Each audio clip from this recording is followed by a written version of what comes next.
Welcome to all our Herald TV viewers. We have launched the new program for all of you, Health and Happiness. Be happy and healthy, because healthy people are happier, happy people live longer. And both happiness and health are closely related.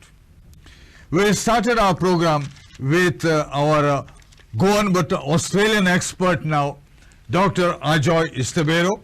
And since he is living for Australia, we thought of continuing with mental health. And once again, let me welcome Dr. Ajoy Estibeiro. Welcome, Doctor. It's nice to have you so that we can complete some of the vital aspects of mental health. Yes.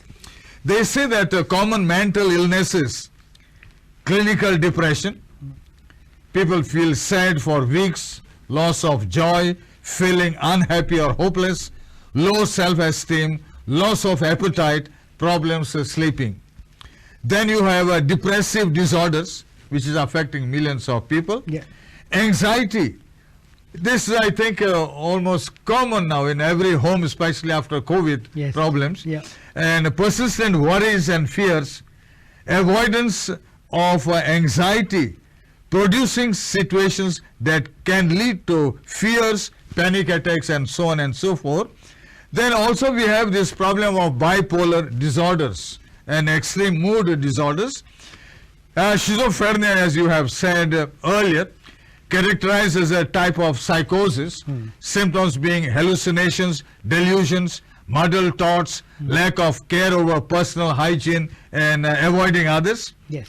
Also substance abuse, especially drugs now in Goa, a lot of youngsters involved in that. You also, in the last program, you talk about PTSD, that's a post-traumatic stress disorder, depression, loss of concentration, mood, depression, sleep, energy, and control. It's happening mostly in the United States of America with those people who are in the army, in the SEALs that are always, trigger happy, kill. Yeah.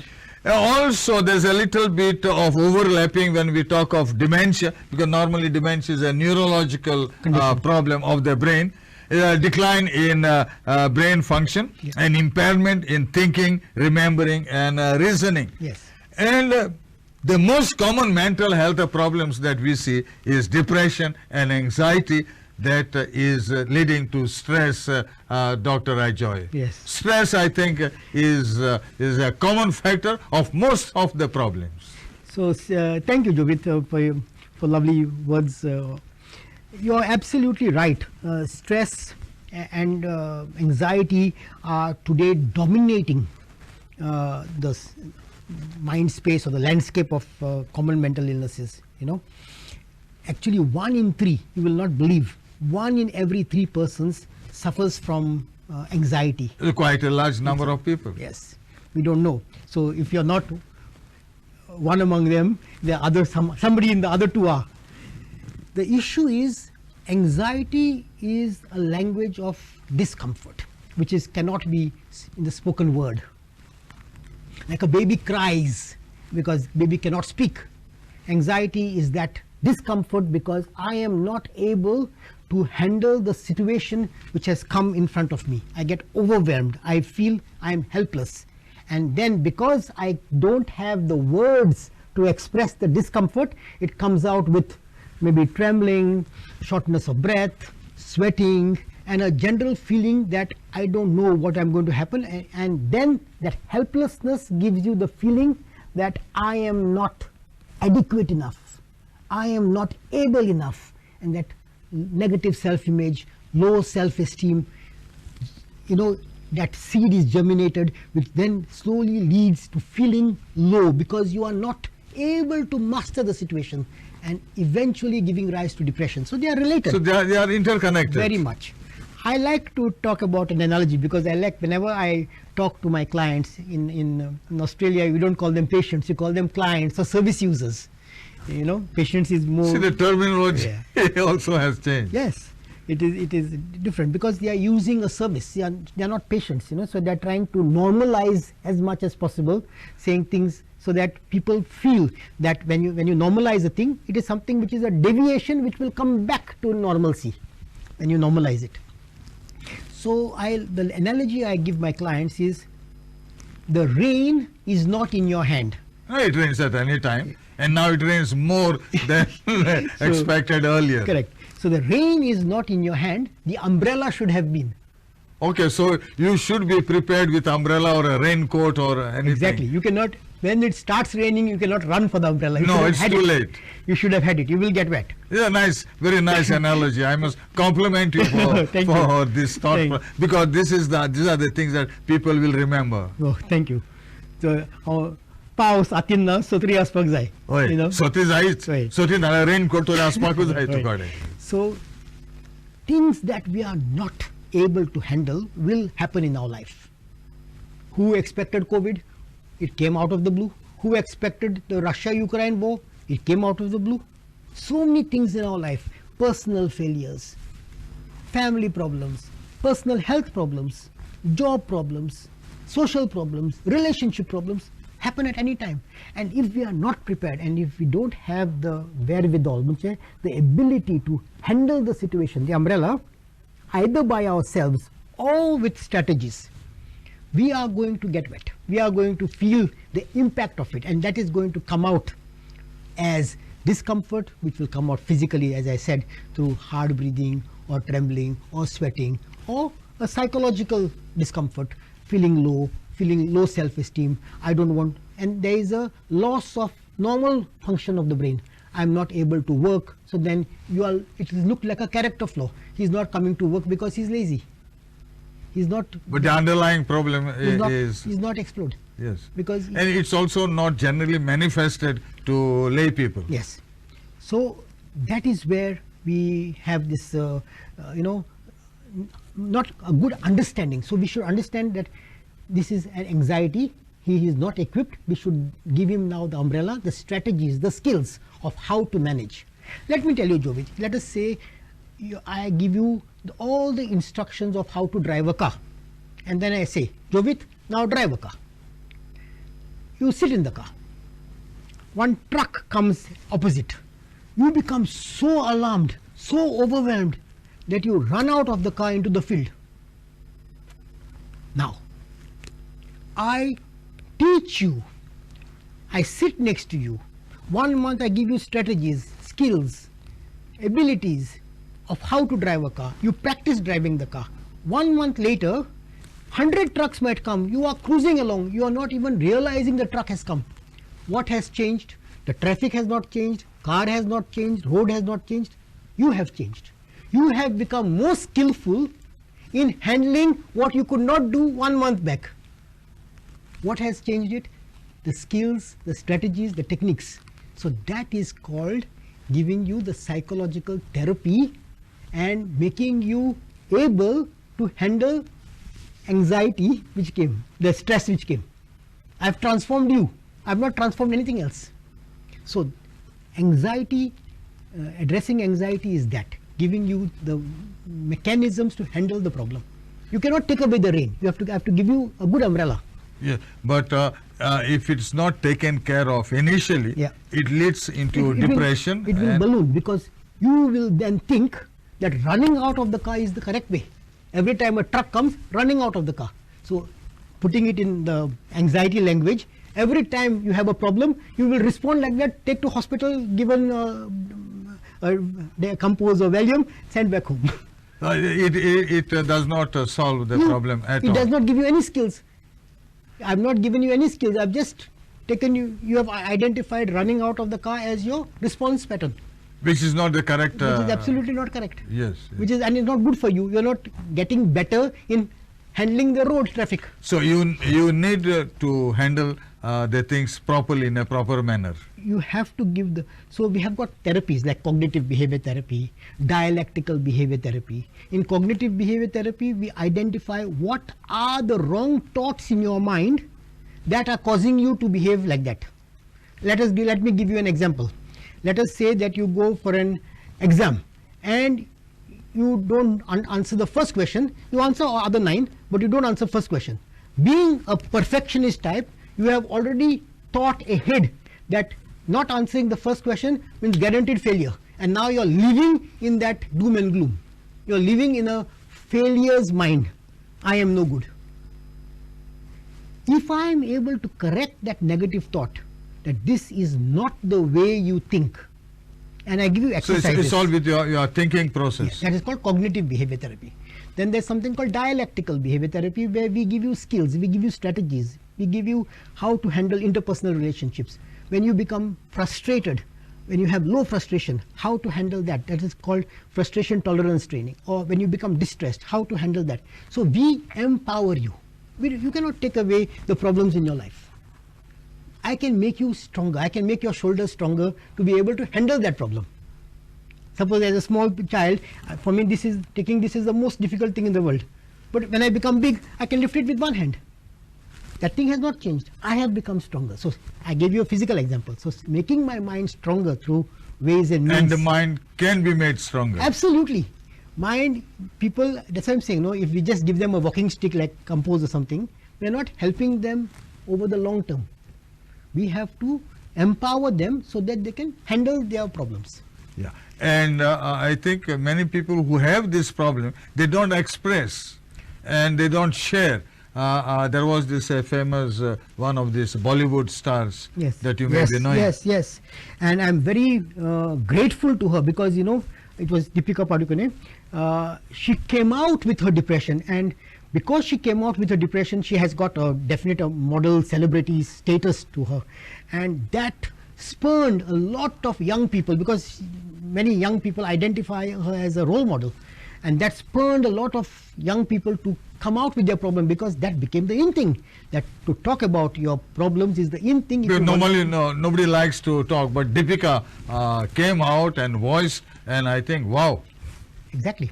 There's another one, you know, which is called attention deficit hyperactivity disorder, which is not easily identified. It is a thing of the brain where the brain does not have the ability to remain on task, to remember things that I have to do, and therefore the brain is not organized, cannot prioritize, cannot concentrate, and so when these abilities of the brain are in question or are needed by the particular the situation, these things don't work, and that person becomes anxious because he doesn't have this to do. Like, let us say I don't have the use of my left hand, and I cannot protect myself. I become anxious because I don't have that. So a person becomes anxious, and that anxiety is again treated with Compose and all, but the underlying problem is not solved. We call that a dent paint job. Every time the car has a dent, we do a dent paint, off you go. Nobody goes to see that the brake has failed. So he gets dent paint many times. And for 10 years, 15 years, he's been treated with depression, anxiety. The main cause is not explored. So that is another problem. So we have to go a little deeper, especially for anxiety and depression, because they may be the fronts of a bigger problem. So if this is diagnosed at a very early stage, yes, I think there's a bright future. In my practice, everybody who comes with anxiety and depression, I screen them for ADHD and things like that, because it is in Australia especially, it is becoming, ADHD is becoming an epidemic, they say. Is it? Yes, in Australia, in the Western world. Even for adults? Yeah. Because normally this is seen in children. But now there's adult ADHD also. And what happens in those days, the adults of today who were children in those days got punished for doing naughty things, which when it was actually ADHD, they were restless, they were distracted, they were disruptive, they disturbed everybody, and they were punished. They were kept out of class. But if you go and administer the questionnaire, you will realize that they were ADHD. So if it was diagnosed at that age, perhaps now they would have had a much better, and they tell us, oh my God, I've missed 30 years of my life, I got punished, I went into drugs, I lost jobs, I lost relationships, because they were not able to manage the situation, because they did not have these faculties, these abilities. So we are now diagnosing that and treating them, and they are phenomenal difference in their lives. phenomenal. So you were in Goa, you were in the Psychiatry Yes, Institute, yeah. and you went to Australia. Any similarities or differences or parallels? Yeah.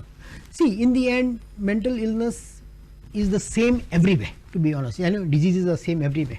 However, the approach differs. For a long time, and I'm sure many households still have that thing of not coming out with mental illness. They still are living in that era where mental illness has to be concealed and hidden. Stigmatization. They're still, and therefore they don't talk about it. While in Australia, the showcasing, or rather people are completely, they showcase their problems so that they know that if they are not treated in time, it is going to get worse. So the mental health literacy is far higher. I don't think so there's mental literacy here. That is because we feel that mental health is something which, we should not.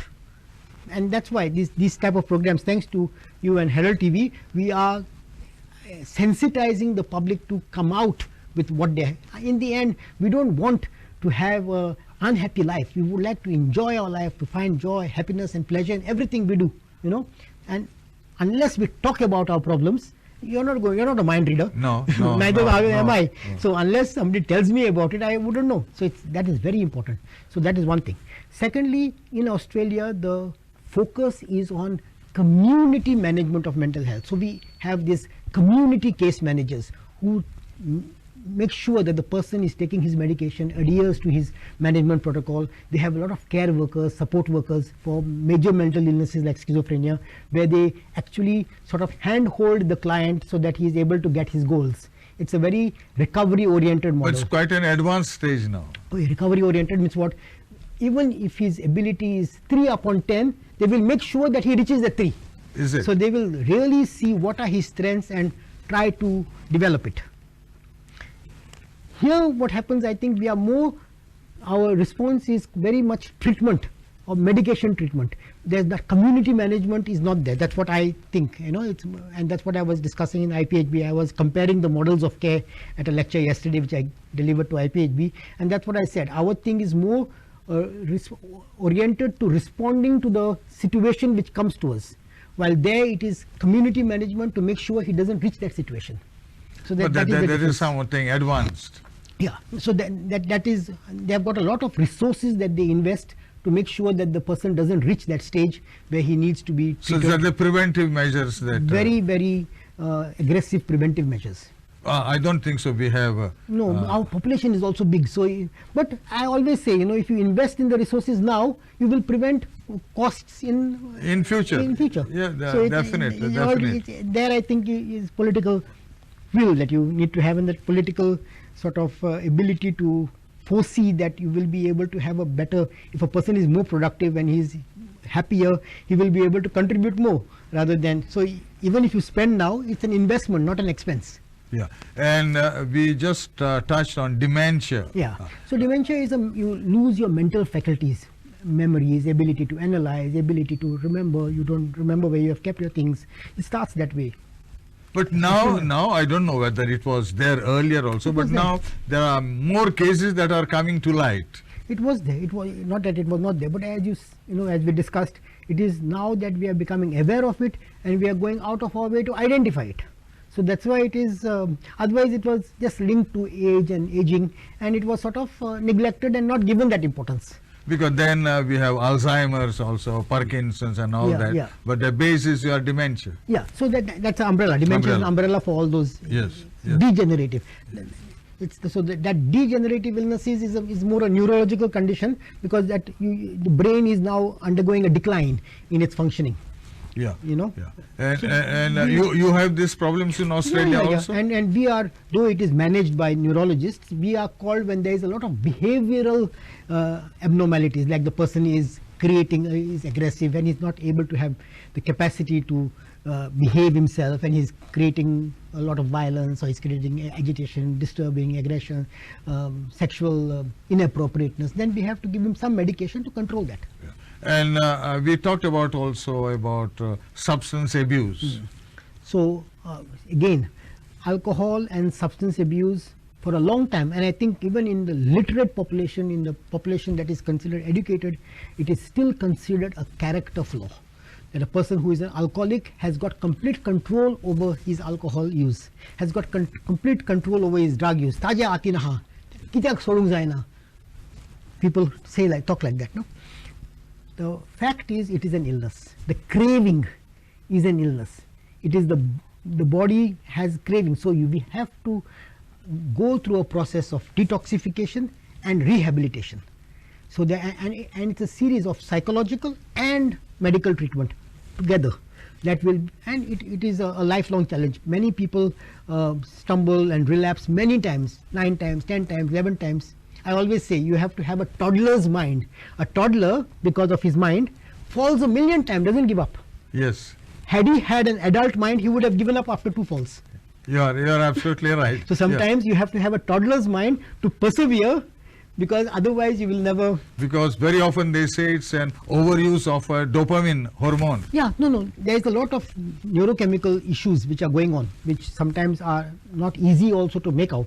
But what I want to convey is that it is an illness. So maybe a part of it, of course, a part of it, there is a personal element there. However, a big part of it is an illness component. It is an illness, it needs to be treated, it needs to be treated like an illness. Yeah, and you compare also this problem with alcohol, overconsumption. What do you think about alcohol overall? See, alcohol in the end is a drug. So when you become dependent on alcohol, if you use alcohol socially, and it's good. A little bit of red wine every day also is good for the heart, and so many things. But if you start becoming dependent and you cannot do without, and your quantity keeps on increasing, then it is a problem, alcohol use, and that needs to be treated like an illness. So you said it's also a drug. Yes, it is a drug. Drug means it is like how you have. Yeah, it is illicit. Illicit. It is illicit. Exactly. And smoking? So cigarette, nicotine is again it may not be illicit by in terms of political. Yeah. In terms of political, but it is not good for the health. Yes. So what is not good for health is something that needs to be treated. Yes. So it has to be treated. Yeah. So overall, how do you feel when you have migrated to Australia?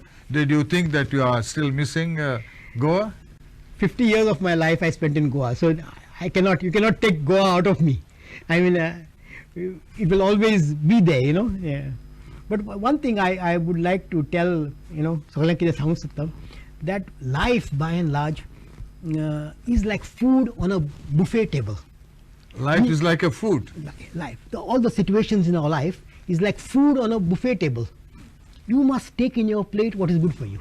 Not all that you see. Not all that is very see. appealing. Everything you feel like eating everything from there. What is good for you? Because once you take something in your plate which is bad for you, you are going to complain. You are going to feel the impact of. So you should choose. When somebody says a huge buffet, you feel sogle how much is hota. And then next day you say indigestion problems. And those are the temptations. What you are saying, Jovit, those are the temptations. Those are the temptations that are of our life now. Mobile phones, digital, discos, movies, whatever. There's so much on the buffet table. You should know what is good for you.